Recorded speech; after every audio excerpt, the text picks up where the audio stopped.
¿Jamás entregó lo que dicen ser los restos del joven soldado a Israel más temprano hoy? Esos restos siguen siendo identificados. Lynn Plachmeyer nos cuenta la historia.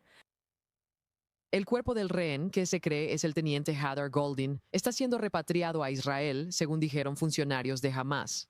El cuerpo fue recuperado el sábado en una zona de Rafah controlada por las Fuerzas de Defensa de Israel. Goldin, combatiente de la brigada Kivadi, fue asesinado y su cuerpo secuestrado en la guerra de 2014 en Gaza, llamada Operación Margen Protector. A las 9:05 am del 1 de agosto de 2014, poco más de una hora tras iniciar un alto al fuego humanitario de 72 horas en la guerra, mediado por la Organización de las Naciones Unidas y Estados Unidos. Hombres armados de Hamas salieron de un túnel en el sureste de Gafa y atacaron a la unidad de reconocimiento de la brigada Kivadi, matando a 3 soldados, incluido Goldin, cuyo cuerpo fue llevado al túnel. El jefe del Estado Mayor de las Fuerzas de Defensa de Israel, Eyal Samir, visitó el sábado a los padres de Goldin, Leia y Simcha, para informarles de avances importantes tras 11 años de cautiverio, según ellos. Cita: toda una nación está esperando que Hadar nos sea devuelto. Esta es una misión que debe y puede ser cumplida por todos nosotros. El sargento Hadar Goldin fue asesinado hace 11 años en una operación. Su cuerpo fue secuestrado por Hamas, que se negó a devolverlo durante este periodo. Durante este tiempo hicimos un gran esfuerzo del gobierno israelí por regresarlo, claro, en medio de una angustia severa en la parte de su familia, quienes ahora podrán regresarlo a un cementerio israelí. Dijimos al principio de la guerra que nosotros devolveríamos todo a los secuestrados, sin excepción. 255 fueron tomados como rehenes, incluidos 4 que ya lo habían sido antes. Y hemos regresado 250 hasta la fecha. Los vamos a regresar a todos.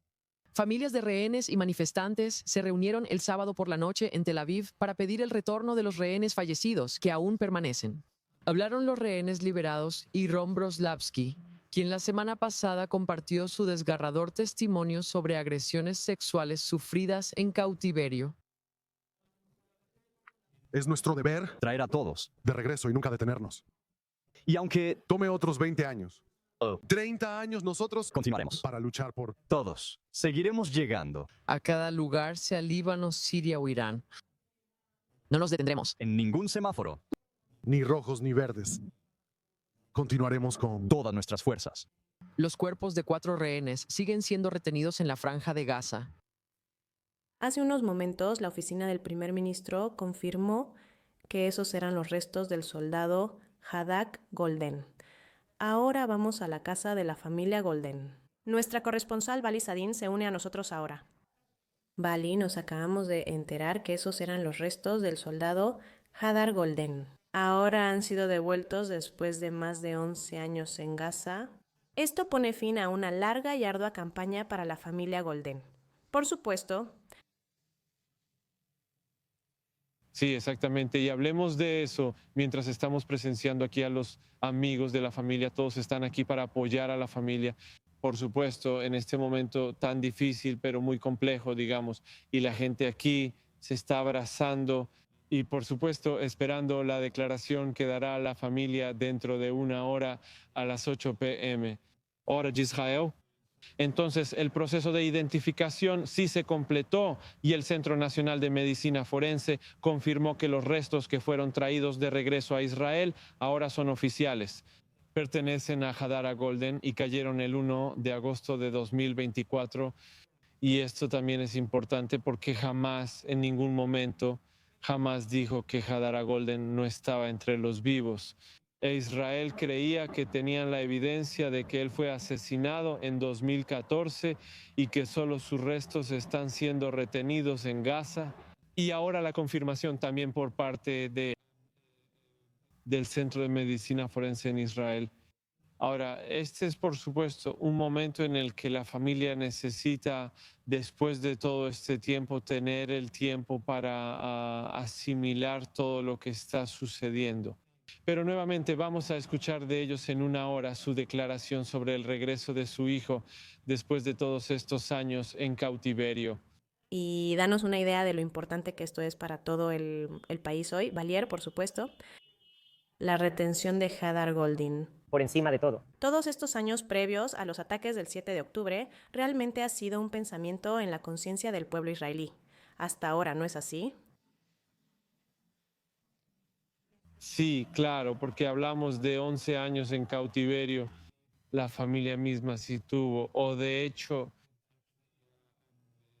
intentó durante mucho tiempo lograr que los responsables tomaran una decisión para llegar a un acuerdo con Hamas para devolver los cuerpos de Hadar Golden y también de Oran Shaul, otro soldado que cayó en la batalla y cuyos restos en realidad fueron recuperados por las fuerzas israelíes durante esta guerra. Pero de cualquier manera decían que la única forma de traerlos de regreso es solo humanitario por humanitario. Es decir, que querían una solución diplomática en la que Israel no liberaría prisioneros palestinos a cambio de los cuerpos de sus hijos, la familia Shaul y la familia Golden. Eso fue lo que le dio, al menos entre comillas, a Netanyahu y a los respectivos gobiernos en Israel. También un poco más de tiempo, quizá con menos presión de la que hemos visto durante el tiempo de esta guerra, cuando las familias de los rehenes realmente exigían que se llegara a un acuerdo a cualquier precio. Por supuesto, aquí estamos en una situación diferente. Estamos hablando de soldados muertos, rehenes fallecidos, no estamos hablando de rehenes vivos. Esto es diferente. Pero también la postura ideológica tal vez de las familias, la familia Golden y la familia Shaul, hizo una diferencia. Después de todo, Netanyahu ahora mismo está diciendo que han intentado traer los cuerpos de Oren Shaul y Hadar Golden durante mucho tiempo. Las familias quizá no estén totalmente de acuerdo con esa declaración, pero al menos por ahora sí. Con este acuerdo, el cuerpo es devuelto a Israel. Gracias, Balis Ledin, por tu reporte desde ahí. Después de 11 años, la familia Golden finalmente puede dar a su hijo, Hadar, un entierro digno en Israel. Bueno, el momento de esa entrega puede que no sea una coincidencia. El enviado de Trump, Steve Witkoff, y su asesor Jared Kushner llegarán a Israel mañana. Se espera que presionen para avanzar hacia la segunda fase del acuerdo de alto el fuego de Trump. Nuestra corresponsal, Nicola Sedek, nos acompaña para hablar más del tema. Nicole, ¿qué podemos esperar de Witkoff? ¿Se tratará de aumentar la presión sobre Israel para que avance hacia la segunda fase del acuerdo? Ciertamente parece ser el caso, el hecho de que no solo aumentar la presión para avanzar hacia la segunda fase, sino también asegurarse de que todo siga yendo lo más conforme al plan posible en esta etapa. La administración de Trump afirma que habrá contratiempos y brotes de violencia durante el alto al fuego. Pero nuestro objetivo principal es asegurarnos de que siga en camino. Y para que siga en camino, en realidad necesita avanzar, es decir, pasar a la segunda fase. Y esa es probablemente la presión que esperamos ver. Estado de Aachen, según Barak Ravi. Jared Kushner ya aterrizó en Israel esta noche. Sin noticias de Witkoff, como dijiste, esas reuniones serán mañana. El primer ministro Benjamin Netanyahu, quien incluso solicitó que se cancelara su juicio mañana para poder asistir a algunas de estas reuniones diplomáticas. Y realmente la gran pregunta sigue siendo, ¿Hamas va a desarmarse? Eso es lo que tiene que suceder para poder avanzar a la fase 2. No solo se pide el desarme de Hamas, hoy también tuvimos este momento de círculo completo. Los restos de Hadar Golden fueron devueltos a Israel, pero aún quedan 4 rehenes en Gaza. Esa es la fase 1. Necesitan ser devueltos para poder avanzar a la fase 2. Y esa es la postura que Israel sigue manteniendo. La presión de la administración de Estados Unidos podría impulsarlos y probablemente veamos más casos así. También las conversaciones sobre quién va a reconstruir Gaza y algunos de los financiadores internacionales que se van a necesitar para eso. Porque eso es lo que sigue, pero aún así, para que se invierta dinero, para que Gaza empiece a reconstruirse. Israel sigue diciendo que jamás necesita deponer las armas y desarmarse. ¿Quién va a hacer eso? Esa sigue siendo la gran pregunta en este momento. Laura. Eso es y siempre ha sido el elefante en la habitación, ¿verdad? ¿Quién le quitará las armas a Hamas?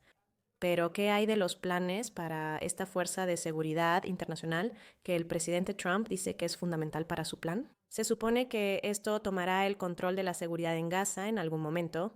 Israel está muy preocupado por qué países podrán participar en eso. Sí, la más importante esta noche es que están diciendo absolutamente que no. Eso es Turquía. La portavoz de la oficina del primer ministro israelí dijo que no habrá tropas turcas en el terreno. Nunca han estado en el terreno y nunca estarán en el terreno en el futuro. Y estos son los 2 países que Israel no quiere ver, Turquía y Qatar. Cuando se trata de cualquier tipo de fuerza internacional de estabilización, no quieren verlos involucrados con una presencia militar dentro de Gaza. Entonces la pregunta es, ¿quién? Se han mencionado países como Indonesia o Azerbaiyán.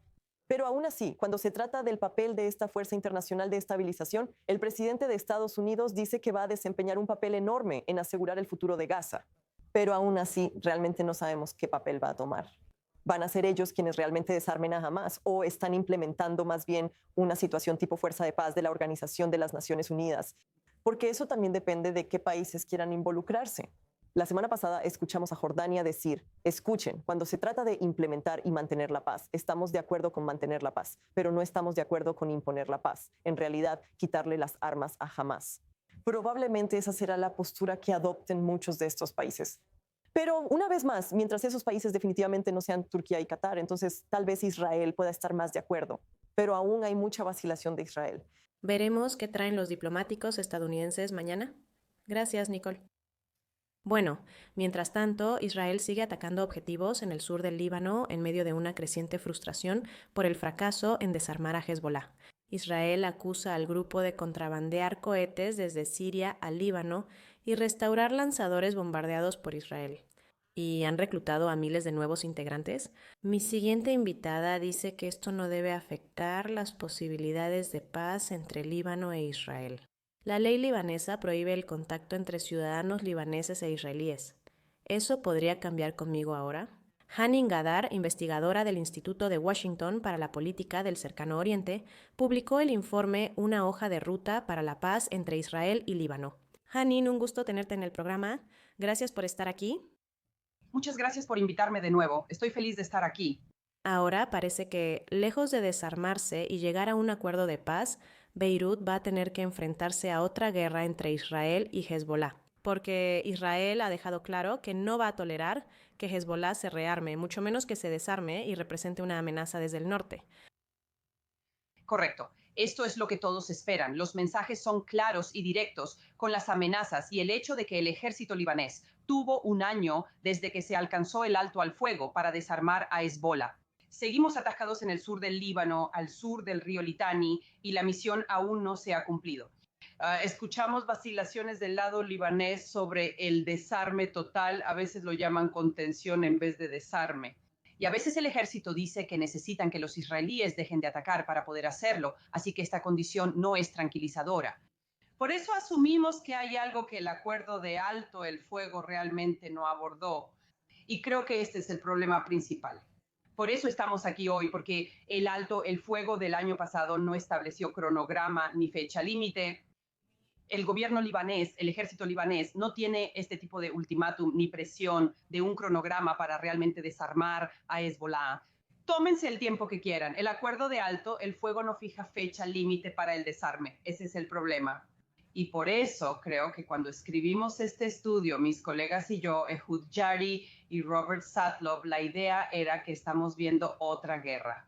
Observamos una escalada que podría llevar a un nuevo acuerdo de alto el fuego, aunque no será solo eso.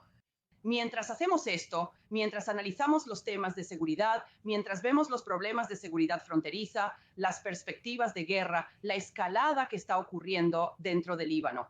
Está muy claro que la mayoría de los libaneses no quieren esto. La mayoría de los libaneses quiere que Hezbollah se desarme y desea paz. Quieren negociaciones directas con Israel y realmente quieren llegar a un punto en el que alcancen la paz. Y yo... Puedo decir la mayoría. Cuando dices la mayoría, ¿te basas en líneas sectarias? ¿O cómo sabemos eso? ¿Hay encuestas que lo sugieran? No, definitivamente no. Escucha, soy del sur del Líbano, lo sé, pero hablamos con la gente de allá. No lo van a decir públicamente porque es peligroso decirlo públicamente. Yo pienso que los chiitas buscan más la paz que otros porque no la tienen para ellos. No es solo la normalización con Israel, no lo ven como turismo de ida y vuelta a Israel, sino como la única forma de detener la guerra. Esto es algo que necesitamos ahora, porque cuando hablas con muchos chiitas en Líbano, chiitas comunes, no estoy hablando de la oposición que realmente es muy abierta, solo chiitas comunes. Ellos se dan cuenta de que la alternativa que ha existido durante 40 años, que es la resistencia, funcionó por un tiempo, pero hoy ha fracasado. Murió al asesinar a Nasrallah. Hoy para los chiitas la guerra y la resistencia contra Israel ya no son una opción, ya que fracasaron. Y están lidiando con las consecuencias todos los días. Así que para ellos el fin de la guerra significa una sola cosa. Es como solo la paz puede terminar la guerra. Mientras tanto, básicamente la narrativa en la calle es muy diferente al ritmo del gobierno y a la narrativa que vemos a nivel de liderazgo. Y por eso creemos que hablar de paz ahora, empezar a hablar de paz ahora significa que cuando lleguemos a otro alto al fuego, después de una posible guerra o después de una posible escalada, habrá más negociaciones. Esperamos que estas negociaciones no solo logren un alto al fuego, sino que también garanticen la paz. Sobre la Agenda. bastante. Queríamos ser las últimas. Y tú argumentas eso en tu artículo. Dices que el Líbano podría tomar algunos pequeños pasos ahora mismo, cambiar algunas leyes, por ejemplo, la ley que criminaliza cualquier contacto entre ciudadanos libaneses e israelíes. Eso podría avanzar las cosas en vez de esperar eternamente al gobierno. Desarme a Hezbollah. ¿Puedes explicar eso un poco más? Sí, estas son cosas que los libaneses, si las hacen, muestran iniciativa. Esto no requiere negociaciones, interferencia ni presión internacional. Esto es algo que el gobierno libanés realmente puede iniciar y mostrar buena voluntad. Si realmente están hablando en serio sobre las negociaciones, si el presidente, el primer ministro y quien sea que esté hablando hoy sobre negociaciones, si realmente están hablando en serio sobre las negociaciones, si realmente están hablando en serio sobre terminar con la autoridad armada de Hezbollah y acabar con esta guerra y realmente avanzar hacia otro lugar. Este es un pequeño paso que demostraría buenas intenciones. Y esta ley arcaica, realmente arcaica, que ya no tiene sentido, porque sabemos que cada libanés, la mayoría de los libaneses que realmente viajan fuera del Líbano, tienen que estar en comunicación con israelíes, ya sea que trabajen en Dubái, en Estados Unidos o en Europa. Así que esto es algo que debe eliminarse. Esto es algo que la diáspora quiere más que nadie, porque esto solo se está usando para atacar a opositores y disidentes. Esto no es una ley real. Cuando establezcas esto y elimines la ley antinormalización, la gente podrá hablar entre sí. Y esto es realmente el terreno, la base, el fundamento de cualquier paz que vaya a ser genuina. Exactamente así es como se logra una paz genuina, ¿no es así? El contacto entre personas. Janine, siempre es un gusto hablar contigo. Muchas gracias, Janine Gaday. Muchas gracias por invitarme.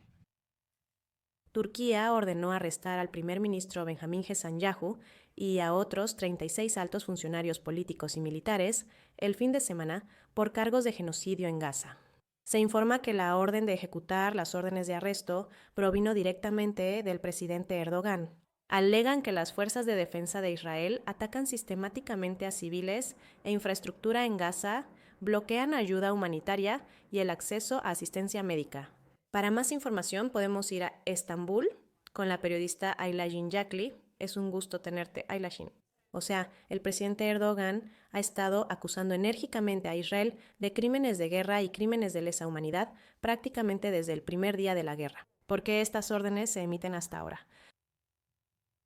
Sabes, es una excelente pregunta. Solo tenemos una declaración de la Fiscalía de Estambul que se hizo el viernes y sabemos que ni siquiera hemos visto la hoja de cargos. Algunas personas piensan que esto podría tener que ver con el momento, podría ser para calmar un poco el descontento sobre la postura del gobierno respecto a Israel. ¿Sabes? A pesar de la retórica dura de Erdogan, muchos turcos que están abrumadoramente en contra de las acciones de Israel en el conflicto de Gaza ven cosas como el comercio. Y recientemente tuvimos al embajador de Estados Unidos, Tom Barak, diciendo que él imaginaba que pronto habría cooperación entre Israel y Turquía. Así que podría ser un intento de reforzar la idea de que Turquía sigue siendo firme en su oposición a Israel. Bueno, aunque es un momento interesante porque sabemos que Turquía está tratando de hacerse un papel en Gaza, e Israel ha dicho repetidamente, de ninguna manera eso no va a pasar. No Turquía, no Qatar, no gracias en Gaza. Entonces, ¿por qué Erdogan querría antagonizar aún más a Israel en esta etapa?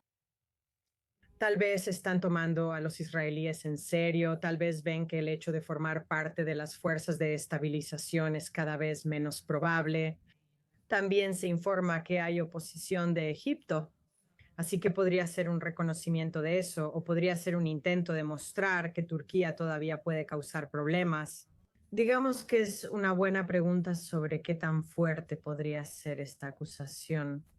La inmunidad soberana debería proteger al primer ministro Netanyahu. Él tiene otras órdenes de arresto internacionales pendientes. Así que parece en gran parte simbólico, pero quizás sí envía un mensaje claro. Y ya sabes, es algo por lo que Israel se dejaría influenciar. Es difícil decirlo. Y también hay informes de que no solo Israel no quiere que Turquía esté involucrada en Gaza, algunos países árabes, como Egipto, buscan mantener a Turquía a distancia. ¿Crees que Erdogan está tratando de usar su relación con el presidente Trump para mantenerse ahí? Sabes, parece que Estados Unidos sigue siendo el mayor defensor de este plan para que Turquía forme parte de la fuerza. Aunque tuvimos al vicepresidente de Trump, Joseph David Vance, diciendo que obviamente Estados Unidos no va a imponerle nada a Israel. Pero ya sabes, Turquía probablemente espera que su estrecha relación con Estados Unidos, que la relación personal entre Trump y Erdogan pueda ser persuasiva en este aspecto. Ayla Jean, siempre es un gusto hablar contigo. Muchas gracias, Ayla Jean, Jackie, ¿estás ahí? allá en Estambul. Gracias, Laura. Irán enfrenta una crisis de agua sin precedentes. Las autoridades alertan que el embalse que abastece Mashhad cayó a menos del 3%. El presidente Pezeshkian advirtió que si no llueve pronto, los casi 10 millones de personas de Teherán tendrían que ser evacuados.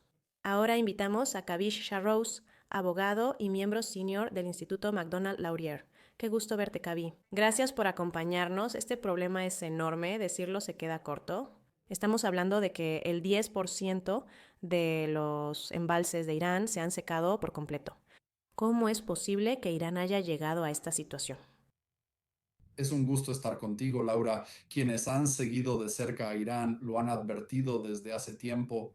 Esta es otra forma en la que el régimen de Irán ha llenado sus propios bolsillos con el dinero del pueblo. Se ha negado a cuidar a su propia gente. Así que esta catástrofe ambiental, y realmente no es nada menos que una catástrofe, se ha estado gestando desde hace tiempo. Esto comenzó como resultado de la corrupción del brazo constructor de la Guardia Revolucionaria Islámica. Sabes, ellos están involucrados en la construcción de represas y han estado construyendo represas en lugares equivocados, a pesar de las advertencias de científicos ambientales y activistas medioambientales, porque ahí hay dinero que ganar. Esto ha causado una crisis. Esto ha llevado a una extracción de agua derrochadora, ha llevado a una sobreexplotación del agua. El suelo se está hundiendo en varias ciudades porque el agua subterránea ha sido extraída indebidamente. Algunos activistas llevan tiempo usando ese término. La llaman la mafia del agua en Irán, término que el presidente Trump mencionó en un discurso reciente. Esta mafia del agua ha dejado a Irán seco y ahora los ciudadanos iraníes están pagando por ello. Quiero decir, ¿el presidente habla en serio cuando menciona evacuar la capital, evacuar Teherán, o eso es solo alarmismo? Quiero decir, mira, si hubiera un gobierno serio en el poder, tal vez tendrían que hacer esto. Quiero decir, la capital de Irán se está quedando sin agua. Esta es una de las crisis más graves que puede haber. Pero, francamente, ya sabes, este régimen que está en el poder no sería capaz de evacuar a 10 millones de personas. Simplemente no tiene la capacidad, no tiene las habilidades organizativas de la organización. Pero un gobierno serio tendría que considerar seriamente evacuar a un número de personas de Teherán. Quizás no los 10 millones completos, pero se tendría que evacuar a una parte importante de esa población. Se ha considerado cambiar la capital de Irán fuera de Teherán para enfrentar estas crisis, pero no tengo fe en que el régimen de Irán, incluso si realmente quisiera hacerlo, pudiera lograrlo. Increíble, dinos más. ¿Cómo es que esta escasez de agua forma parte de una tendencia más amplia de rápido deterioro en el nivel de vida de los iraníes? Hemos hablado antes de la moneda débil y de la escasez causada por sanciones internacionales. ¿Es esto solo otro clavo en el ataúd para la vida en Irán? Absolutamente. Es la culminación de todos los errores y de toda la corrupción en la que el régimen de Irán ha estado involucrado. Entonces, el nivel de vida ha estado cayendo en picada debido a las sanciones por la amenaza de guerra que constantemente se cierne sobre Irán. La moneda vale muy poco. La gente ha perdido su poder adquisitivo, el medio ambiente está en estado de desastre, la electricidad se corta constantemente. Así que, y En las principales ciudades, la contaminación obliga a cerrar la ciudad varios días al año porque la gente no puede salir ni respirar. El oxígeno y el agua son limitados y el dinero ya no sirve para comprar bienes. Y aquí hay un régimen que simplemente no se preocupa por su gente y ellos están empezando a experimentar lo peor de esto. Sí, es muy triste. ¿Llevan al país a la ruina? Cabe, fue un gusto hablar contigo. Gracias, Kavisha Rosa. Gracias, el placer es mío. Es momento de una pausa. Al volver, él tuvo una recompensa de $10 millones por su cabeza. Ahora juega baloncesto con generales del ejército estadounidense. El presidente sirio Ahmed al-Shara llegó a Estados Unidos antes de su histórica visita a la Casa Blanca. Lo analizaremos tras la pausa. Sigan en sintonía.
Israel es una tierra de innovación, diversidad y sueños cumplidos.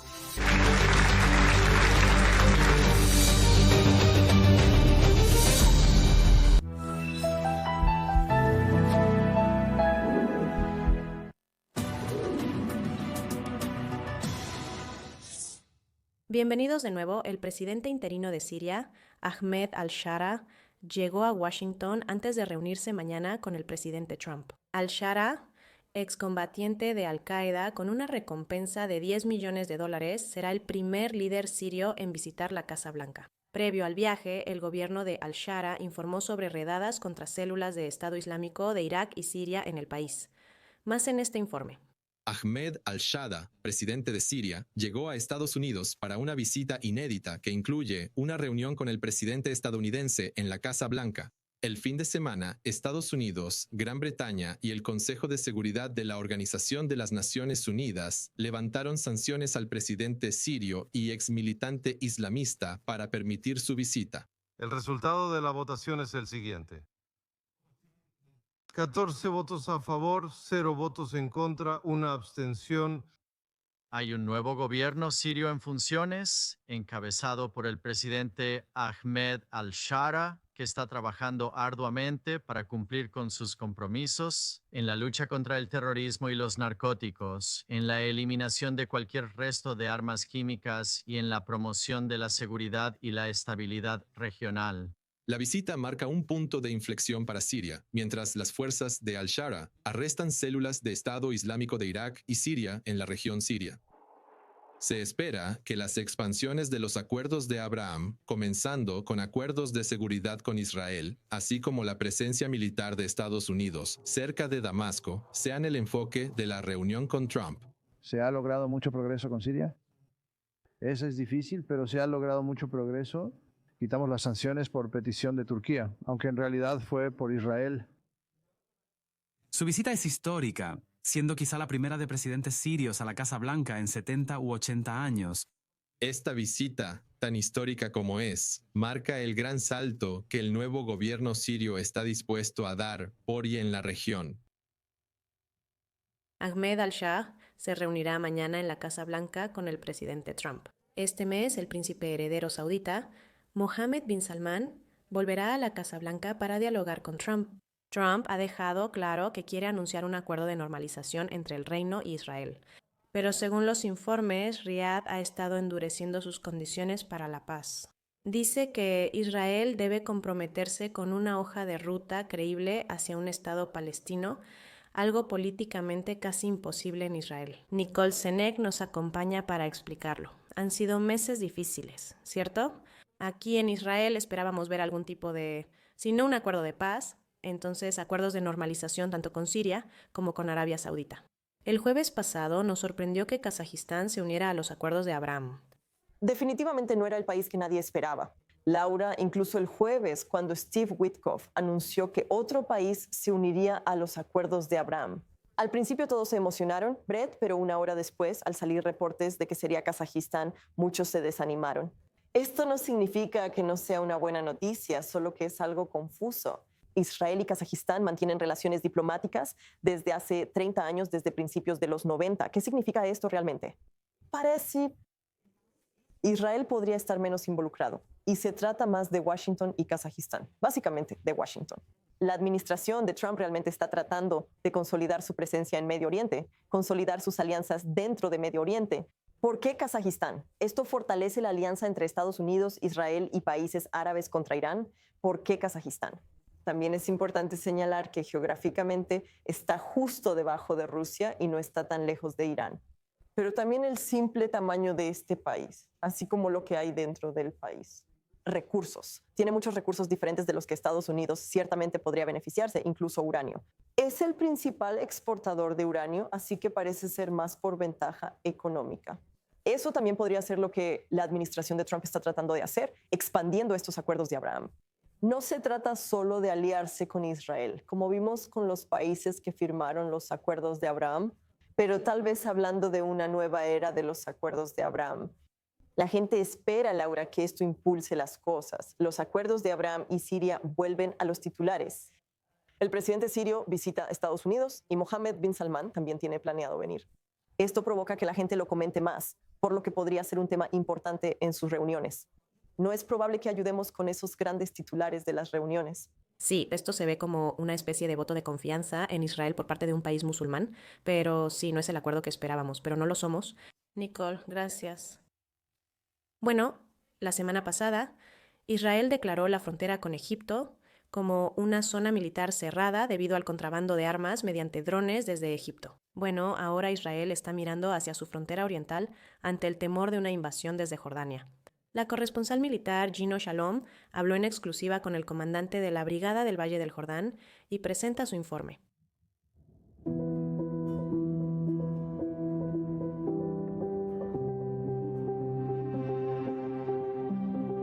Ahora ya estamos bajo orden. El área del enclave está entre la cerca y el río. Lo que nos separa en este momento del estado de Jordania es el propio río, el río Jordán. El teniente coronel Gilad Shariki, comandante de la Brigada del Valle del Jordán, nos guía por primera vez a los puestos avanzados en la línea del agua. Trincheras y búnkeres de la guerra de Yom Kippur, en 1973 abandonados, hace casi 30 años. Desde junio, tras el ataque en Irán, los soldados de las Fuerzas de Defensa de Israel han regresado a ocuparlos hasta nuevo aviso. Hasta la década de los 90, hasta finales de los 90, aquí había bastantes puestos militares y poco a poco fueron disminuyendo hasta que dejaron de llegar. La frontera es relativamente tranquila, no nos provocó, pero de aquí vino el regreso en octubre y me pregunto cada día, no solo no habrá un regreso en octubre, sino que no habrá nada que se le parezca.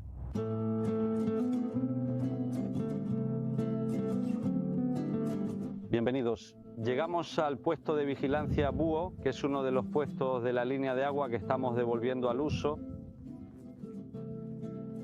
Aquí hay bastantes trincheras de combate. Aquí tienes básicamente una primera línea, una línea de defensa muy fuerte que permite controlar con observación y fuego todo lo necesario. También permite enviar fuerzas para evitar que el enemigo entre en esta línea. Y el comandante de compañía vive aquí. Cuando el comandante de compañía vive aquí, mantiene el área, conoce el terreno y se mueve dentro de este espacio. Se nos exige detener aquí a un contrabandista. Nos preparamos para enfrentar a un terrorista, una célula o una infiltración. Los residentes siempre preguntan por los intentos frustrados de infiltración, ya sea de personas, mensajeros o drogas. Él dice, ok, eso es lo que vimos, ¿qué es lo que no vimos? Nos examinamos a nosotros mismos todos los días. Aquí mantenemos, como en el pasado, una frontera en todo el sentido de la palabra. Si pueden infiltrarse, ya lo hicieron. Sabemos detectarlo y decir, nos infiltraron esta noche. Hablo de caminar a pie. El mundo de los drones es distinto, aunque también lo atendemos. Aquí también estamos fortaleciendo nuestras capacidades ante la amenaza de baja altitud, como llamamos a lo que está cerca del suelo. Pero una infiltración a pie... Sé evaluarme a mí mismo todos los días. Más bien, ¿qué pasará el día que se dé la orden? La respuesta no está en la superficie, sino muy por debajo de ella. No podemos mostrar todo. Incluso al bajar, vimos que hasta hace semanas solo murciélagos ocupaban los puestos avanzados. Aquí tenemos otra habitación. Eran puros combatientes. Era una habitación muy desordenada. Aquí está. El otro bien. Pero esta habitación. Has estado... Aquí hasta el final del talismán.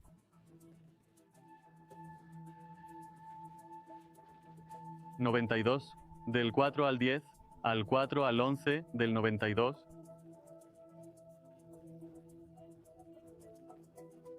Sí, nosotros, tú. ¿Nosotros? Te recuerdo en la tienda.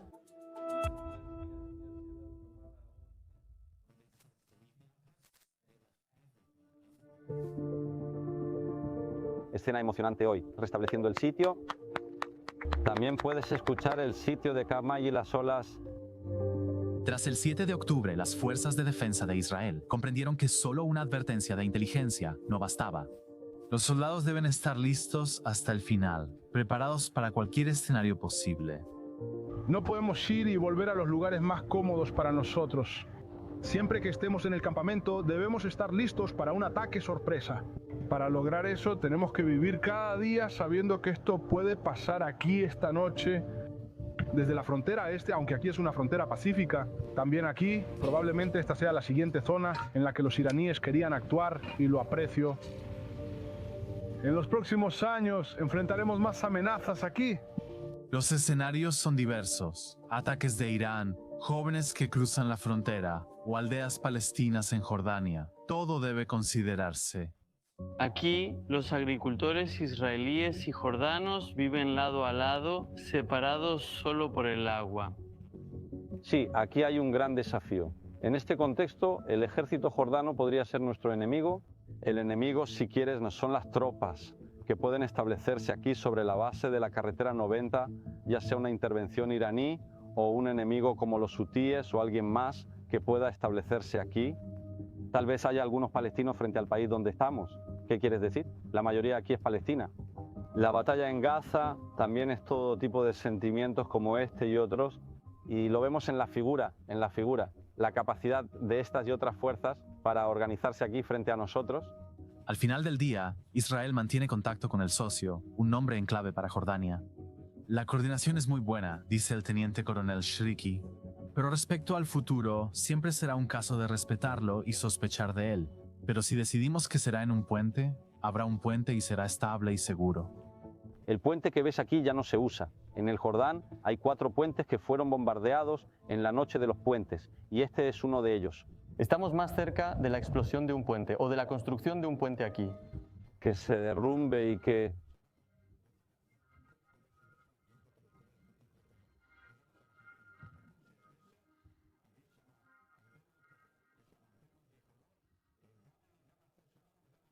Emprendedores, y somos así por eso, porque conocemos el pasado que fuimos y eso.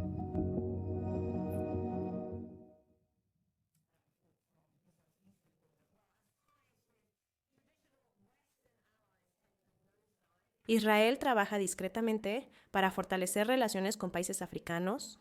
Esta semana el presidente Isaac Herzog visitará la República Democrática del Congo y Zambia. Es la primera visita de un líder israelí a la República Democrática del Congo, mientras que Gideon Saar inauguró una embajada en Lusaka, Zambia, esta semana. Para hablar del potencial y la creciente asociación entre Israel y África, me complace dar la bienvenida al estudio. David Sani, Washington. Es fundador y director ejecutivo del Instituto para la Solidaridad Negra con Israel y autor de Sionismo y la Iglesia Negra. Bienvenido al programa, Jim Sally. Gracias, Laura. Encantada de conocerte, es un gusto tenerte aquí. Hablemos en términos generales. Primero que nada, ¿cuáles son las oportunidades para Israel y los países de África cuando se trata de una asociación en crecimiento? Son ilimitadas, ¿verdad? Esto viene desde la época de Golda Meir, ministra de Relaciones Exteriores en África. Entonces, ella creó Mashab, como saben los israelíes. E incluso ahora, décadas después, probablemente sea aún más así. En esa África suceden muchas cosas. Lo difícil es la fuerte presencia de extremismo, Al-Qaeda, Estado Islámico de Irak y Siria en varias zonas. Pero lo positivo es que tienes una cantidad tremenda de crecimiento. Es el continente más joven del planeta. El 70% de la población africana subsahariana tiene 30 años o menos. Y por eso hay una explosión que realmente está ocurriendo. De hecho, los dos lugares en el mundo donde nacen más bebés son Israel y África, ¿verdad? Así que esto realmente está sucediendo. Y por eso hay mucha gente joven ahí. Gente optimista que mira hacia el futuro. Estaba en Addis Abeba con colegas para un evento en Etiopía. Mi esposa y yo paseábamos por la ciudad. Era como una convención de jóvenes, ¿verdad? Es como si hubiera jóvenes por todos lados y puedes verlo ahí. Así que hay una... De cosas, contrario a Europa. Tú eres... Es aterrador. Casi no ves bebés, cochecitos o carriolas. Sí, absolutamente. Para nosotros fue increíble, ¿verdad? Y entonces estás viendo que eso sucede. Cuando mencionas a Israel y los recursos de África, hablas del amor y la relación África-Israel. Durante todo este tiempo, el cielo es el límite. Netanyahu dijo hace años que África es nuestra máxima prioridad. Descubrimos que sin importar quién esté en el poder, incluso cuando pienso en Netanyahu, Lapid fue primer ministro brevemente hace unos años y dijo casi lo mismo. África es nuestra prioridad y también la de Israel en ese continente. ¿Es positivo que el presidente visite estos países esta semana?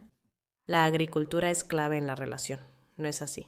Entre Israel y África. Israel tiene mucho de agricultura, tecnología, hay el agua, riego, por supuesto, y programas de semillas y todo lo demás.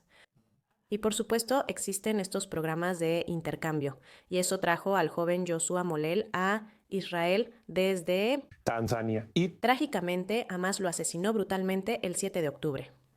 Solo pregunto, ¿es un joven africano? Hombre que fue destrozado cámara por terroristas islamistas. ¿Cómo han reaccionado en África y Estados Unidos ante eso?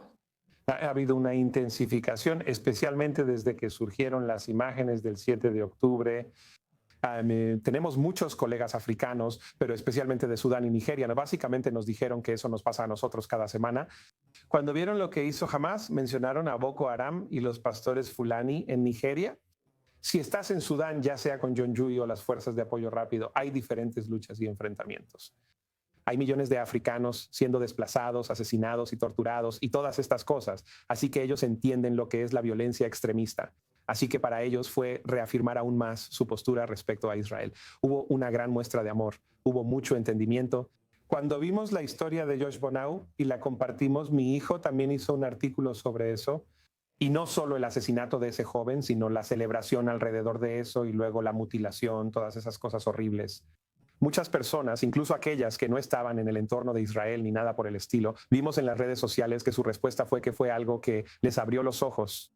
Siempre consideraban a Israel el problema y agresor. Era Israel. Sí, señora. Al ver eso, retrocedieron y preguntaron, espera, ¿qué tiene que ver este joven tan sano con el conflicto israelí-palestino? ¿Causó controversia y aún tiene repercusiones? Sí, esa fue una de las cosas más difíciles. Imágenes de ese día y simplemente impulsando el amor. Creo que por Israel, en partes de África, me pregunto si estás de acuerdo con esto, es el cristianismo. El movimiento sionista. El movimiento sionista cristiano africano, por supuesto, que es muy fuerte en países de toda África.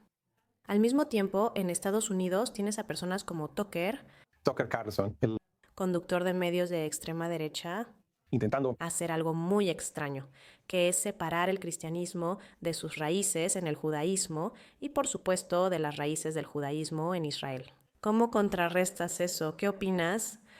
Señor, me gusta cómo lo planteaste. No todos lo ven así. Él absolutamente está intentando hacer eso, está tratando de cortar el apoyo a Israel. En Estados Unidos y África esto viene sobre todo de cristianos sionistas, ¿no? Lo hacen por fe y en términos de practicidad y todo eso. Así que para Tucker, sea cual sea su motivación, eso es lo que está haciendo. Y está teniendo un impacto en aquellos, especialmente en los que no están conscientes Si no se dan cuenta de lo que hace, solo lo aceptan y dicen, ah, sí, él dijo esto, porque Tucker presenta sus cosas de una manera que parece no ser amenazante. Por eso le daría espacio a un neonazi como Nick Fuentes y le haría preguntas fáciles, permitiéndole despotricar sobre los judíos e Israel. Así que Tucker es, yo lo dije, fui de los primeros, pero no fui el único. Probablemente es uno de los antisemitas más peligrosos en Estados Unidos en este momento. Y quiero ser muy claro, si la gente me escucha decir esto, no estoy a favor de la cultura de la cancelación, que diga lo que quiera, ¿verdad? No es eso. Hablo de las palabras que usa y de cómo es. De manera muy nefasta, constantemente menosprecia y demoniza a Israel, al primer ministro de Israel y por conexión a los judíos. Por eso invitarías a un neonazi sin cuestionarlo. So, yo amo a Stalin, yo a Hitler, cosas así. Es muy peligroso lo que Tucker hace ahora. Y por supuesto él está en la derecha, en la izquierda, solo. Mamdani ganó en la ciudad de Nueva York. Él juega al revés, ¿no? Él dice que los judíos son parte de la clase opresora blanca y nosotros, la gente de color, debemos mantenernos unidos. O sea, ¿cómo lo interpretas tú? Es increíble. La gente lo ve en vivo y en estéreo ahora. Reciben ambos lados. Dicen que los judíos de derecha no son parte de nosotros y tienen lealtad dual, ¿no? No son realmente estadounidenses. Además, Mamdani destacó como miembro de Estudiantes por la Justicia en Palestina en la universidad. Y luego todo el asunto del río al mar e intifada, absolutamente. Así que para él es una clase opresora. Israel es un estado colonizador. Él, como la izquierda, nunca mencionará solo a Hamas, la Organización para la Liberación de Palestina o la Yihad Islámica Palestina. Ninguna de esas cosas, incluso cuando están masacrando a su propia gente. Como sabes, poco después del alto al fuego, Hamas comenzó a matar a su propia gente en las calles. Mamdani y Johan Omar no protestaron ni dijeron nada, mostrando desinterés por el pueblo palestino y solo buscando demonizar a Israel. Sí, es un mundo aterrador en este momento, ¿no crees? Sí. Como mencionas, también suceden cosas terribles a los cristianos en África. Pastor Washington, fue un placer hablar contigo. Gracias. Gracias, lo aprecio. Bueno, seguimos con África. Ahora hablaremos de Malí, donde un grupo vinculado a Al-Qaeda se atribuyó el secuestro de 3 egipcios en el oeste del país. Jamaat Nusrat al-Islam al-Muslimin busca controlar la nación africana y mantiene a Bamako bajo asedio desde hace un mes. El secuestro de ciudadanos extranjeros se ha convertido en otra fuente lucrativa de ingresos para el grupo. Indios, chinos e iraníes fueron tomados como rehenes en semanas recientes. Para más información podemos ir a El Cairo. Nos acompaña la periodista Jost Shefri. Jost, primero, ¿ha habido alguna respuesta a este secuestro por parte del gobierno egipcio? Sí, ha habido una respuesta. La embajada de Egipto en Malí respondió directamente diciendo que reconocen lo que sucedió. Pidieron precaución a los ciudadanos, un poco como la respuesta estándar que esperarías de una embajada después de ciertos eventos como este. Dieron líneas directas de emergencia para la familia y similares. Sin embargo, no explicaron cómo traerán de regreso a estos 3 egipcios entre algunos empresarios. He tratado de investigarlo, pero los secuestros de egipcios no son tan comunes. Quiero decir, los egipcios están activos por toda África, especialmente en el ámbito de los negocios, pero Egipto no es un país rico. Como dijiste antes, la Jamaat Nusrat al-Islam o al-Muslimi ha estado secuestrando a muchos extranjeros para luchar contra la presencia extranjera allí. Colaboradores con la ocupación rusa, como la llaman, supuestamente recibieron 50 millones de 2 empresarios emiratíes. Pero sí, Egipto no es un país rico y Egipto no tiene un historial de pagar rescates por ciudadanos secuestrados. Me pregunto si esto recibe mucha cobertura, ya que Egipto ha combatido principalmente a Al-Qaeda en el Sinaí. De hecho, Egipto ha estado luchando una larga batalla aquí en Egipto, en el desierto del norte del Sinaí, cerca de Gaza. Y sí, miles de agentes de policía, soldados, agentes policiales han sido atacados, estaciones de policía han sido atacadas, puntos de control han sido volados por una filial del Estado Islámico, Waliyat el-Sina. Ahora, en los últimos años, junto con algunas tribus beduinas locales, Egipto logró tener la situación más bajo control allí. Sí, esto recibe mucha cobertura en Egipto. Muestra que Egipto combate el Islam y a los insurgentes islámicos sin querer vincularse con extremistas. También complementa la perspectiva egipcia de que están haciendo lo correcto para proteger su país de esos grupos. La gente en Egipto está escuchando sobre esto en los medios y el gobierno permite que se publiquen noticias al respecto. ¿Y cuál es la relación de Egipto con Malí? Porque hemos visto que Egipto ha estado incursionando un poco más en la región del África subsahariana. Vimos que el presidente de Eritrea estuvo en el Cairo recientemente. Eso se consideró un mensaje para Etiopía, archirrival de Eritrea. Egipto está muy molesto porque Etiopía construye la gran presa allá. Cuéntanos, ¿cuál es el interés o el negocio de Egipto en la región del Sahel? Egipto busca aumentar su influencia en el Sahel y África, especialmente bajo el presidente Abdul Fattah al-Sisi en los últimos años. Sin embargo, Egipto está jugando a dos bandas.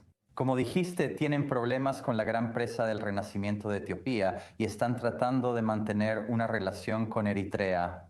Pero al mismo tiempo, Egipto ha tenido relaciones cercanas con Rusia desde hace décadas. Hay un acuerdo histórico de cercanía entre ambos países. En años recientes, Rusia ha incrementado su presencia en varios países africanos, especialmente en el Sahel, donde combate este grupo islámico. Así que Egipto sigue intentando jugar de ambos lados, tanto del lado ruso como del lado africano, con sus relaciones y con su influencia.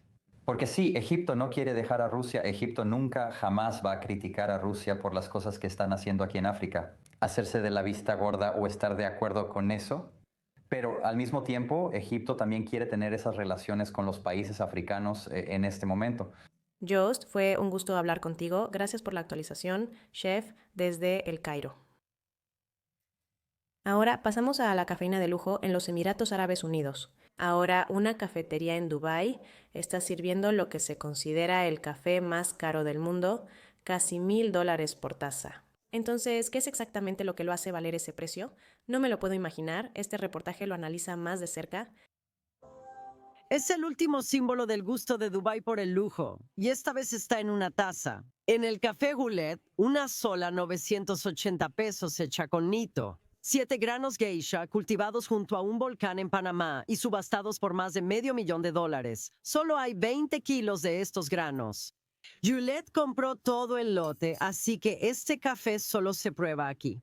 En la taza encontrarás principalmente flores blancas como jazmín y sabores cítricos como naranja, mandarina, bergamota y toques de frutas de hueso como albaricoque y durazno. Estamos planeando servir aproximadamente 400 tazas. Dubái ya tiene el récord de la taza más cara del mundo, pero esta lo supera, atrayendo tanto a amantes del café como a escépticos. Probaré café y estaré entre granos e imágenes cada día, pero gastar tanto en el café es difícil decir que sí. Si tengo la oportunidad, definitivamente lo probaré, pero sinceramente, $1,000 es muy caro. Me encanta el café y quizá por eso pagaría tanto por una taza. Es muy caro. Pero si la cantidad disponible de este tipo realmente es limitada, entonces creo que vale la pena intentarlo. En la cafetería, las baristas preparan la bebida como una obra de arte. Cada vertido se documenta y cada taza se certifica por su autenticidad. Las fundadoras de Juliette afirman que la demanda va en aumento, con interés de coleccionistas, compradores asiáticos y la familia real de Dubái. Y mientras exista un mercado para experiencias de lujo, incluso el café puede que nunca vuelva a saber igual.